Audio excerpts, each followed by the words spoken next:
Hello बच्चों, तो आज हम सॉल्व करते हैं क्वेश्चन नंबर 2 एक्सरसाइज 5.1। तो एक्सरसाइज क्वेश्चन नंबर 2 में बोला क्या हमें कि यहाँ में हमें कुछ ऑप्शन गिवन रहेंगे। तो इसमें क्या बोला है कि हमें क्वेश्चन नंबर 2 के 1 में हमें बोला है कि 30 टर्म्स को हम लोग को ढूंढ के बताना है और हम लोग का एपीज दिया रहे हमें। तो ये एपीज का जो 30 टर्म्स का जो वैल्यू है उसको हमको बताना है। तो यहाँ में 30 टर्म्स का कुछ चार ऑप्शन गिवन है। तो इसी में से हम लोग देखते हैं कौन सा वैल्यू है हम लोग का, ए, बी, सी या डी। तो 30 टर्म्स में तो हम लोग का पास ए पी जो है उसको पहले लिख लेते हैं। तो ए पीस में क्या हम लोग का ए पीस, यहाँ में पहले नंबर पे है 10, उसके बाद है 7, फिर 4, उसके बाद चलते जाता है। उसके बाद हम लोग का आ जाएगा, हम लोग को ढूंढना है 30 टर्म्स। ठीक है।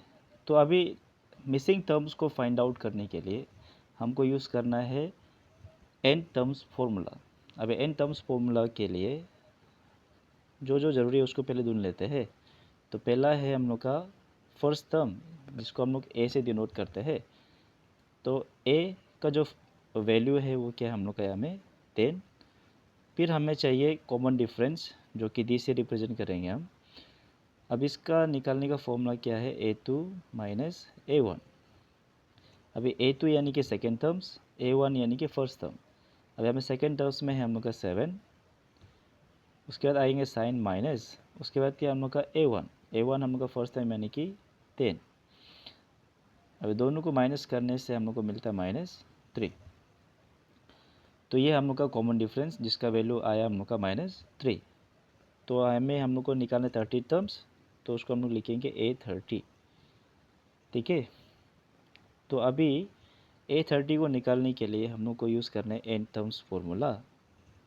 एन टर्म्स फॉर्मूला क्या बोलते हैं, A N equal to A plus N minus 1 into D.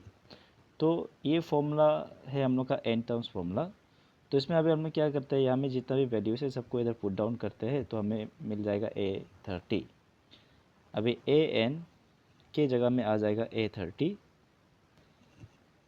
ए का जो वैल्यू है वो हम लोग का है 10 प्लस ब्रैकेट एन के जगह में क्या आ जाएगा हम लोग का 30, क्योंकि हम लोग का 30 टर्म्स तक जो नंबर ऑफ टर्म्स रहेगा वो कितना रहेगा हम लोग का 30।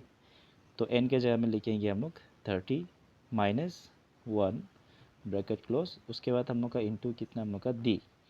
तो डी का वैल्यू है हम लोग का -3। ठीक है। अभी इसको सिंप्लीफाई करने से हम लोग को क्या मिल जाएगा, A30 का वैल्यू यानी कि 30 टर्म्स का वैल्यू। तो क्या है अभी यहाँ में लिखेंगे 10, साइन है हम लोग का प्लस 30 माइनस 1 आ जाएंगे 29 इंटू -3। अब इन दोनों को मल्टीप्लाई करने से मिलेगा कि हम लोग का प्लस इंटू माइनस माइनस। तो 29 इंटू 3 आता है हम लोग का 87। ठीक है। अब दोनों को माइनस करते हैं तो हम लोग को मिलेगा -77। ठीक है। तो ये हम लोग का वैल्यू है -77। किसका वैल्यू हम लोग का A30। तो चेक करते हैं हम लोग का ऑप्शन में है कि नहीं। तो यहाँ में जो ऑप्शन नंबर सी है यही हम लोग का आंसर है। ठीक है। तो ये हो गया हम लोग का क्वेश्चन नंबर 1। कितना है हम लोग का -77। नेक्स्ट क्वेश्चन नंबर 2 में, तो क्वेश्चन नंबर 2 में फिर से हम लोग को दिया है एपीस और हम लोग को निकालना क्या है इसमें 11th टर्म्स यानी कि A11 को निकालना है। तो ये फिर से हम लोग यहाँ में लिख लेते हैं हम लोग का एपीस। तो एपी जो है -3 -1/2 2 एंड सो ऑन। तो हम लोग को निकालना है 11th टर्म्स को। ठीक है।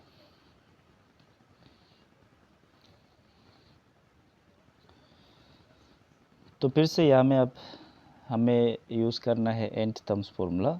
तो उसके लिए हमें चाहिए a यानी कि फर्स्ट टर्म क्या हम लोग का -3।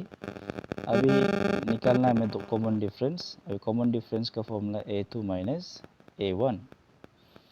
अब इसका वैल्यू पुट डाउन करते हैं। तो A2 का जगह में आ जाएगा -1/2। उसके बाद साइन हम लोग का क्या है माइनस, अभी आ जाएगा A1।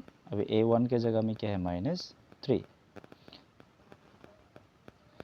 तो अभी इसको फर्दर सॉल्व करते हैं। तो -1/2, अभी ब्रैकेट हट जाने से क्या होगा, माइनस इंटू माइनस +3। तो अभी दोनों को माइनस करने से पहले हमें करना है क्या है, कॉमन एलसीएम लेना है। तो 3 का नीचे में है 1, तो 2 और 1 का एलसीएम आ जाएगा हम लोग का 2। अभी करना है क्या है कि फ्रैक्शन का जो डिनोमिनेटर है उसको हम लोग को सेम करना है एग्जैक्टली कॉमन एलसीएम के बराबर। तो यहाँ में दोनों सेम है, तो ऊपर का न्यूमरेटर सेम आ जाएगा -1, साइन हम लोग का है प्लस। अभी हमें चेक कर लो, यहाँ में 1 है और हम लोग का एलसीएम है 2, तो इसको बनाना है तो उसके लिए हम मल्टीप्लाई करेगा 2 से, जिससे हम लोग का आ जाएगा 2 1 जार 2। अभी यही नंबर को हम लोग न्यूमरेटर पे भी मल्टीप्लाई करते हैं, तो 3 2 जार क्या आ जाएगा हम लोग का 6। अभी दोनों को माइनस कर लेने से हम लोग को क्या मिल जाएगा, +5/2। तो ये हम लोग का है कॉमन डिफरेंस। तो कॉमन डिफरेंस के बाद अगेन हमें चाहिए, हम लोग का इसमें जो मेन आंसर हमें क्या ढूंढना था, A11, यानी कि AN जो है हम लोग का ये मिसिंग है। अब इसको ढूंढने के लिए हम लोग क्या यूज़ करेगा, हम लोग का n टर्म्स फॉर्मूला, जो क्या बोलते हैं AN = A + n-1 into D। तो इसमें बाकी जितना वैल्यूज़ था सब इसे पुट डाउन करते हैं हम लोग। A11 के जगह में क्या आ जाएगा हम लोग का, सॉरी AN के जगह में आ जाएगा A11। अभी A के जगह में आएगा -3, साइन हम लोग का प्लस है, फिर ब्रैकेट n के जगह में आ जाएगा 11 -1 इंटू D का वैल्यू निकला था कितना, 5/2। तो अभी इसको सिंप्लीफाई करते हैं तो हम लोग का आंसर मिल जाएगा हम लोग को। तो हमें क्या आ जाएगा -3। अभी ब्रैकेट को सॉल्व करता है तो क्या आ जाएगा 11 -1 10। ये ब्रैकेट हट जाएगा तो हम लोग का बन जाएगा मल्टीप्लिकेशन, तो यहाँ में आ जाएगा 5/2। तो अभी नेक्स्ट स्टेप में हो जाएगा ये दोनों का बीच में क्रॉस मल्टीप्लिकेशन हो जाएगा, जिससे ये दोनों 2 से कट जाएगा हम लोग का। यहाँ में 2 1 जार आ जाएगा 2, और यहाँ हो जाएगा 2 5 जार 10। तो अभी बचेगा क्या हम लोग का, यहाँ में है -3, दोनों का साइन प्लस है तो साइन क्या रहेगा प्लस।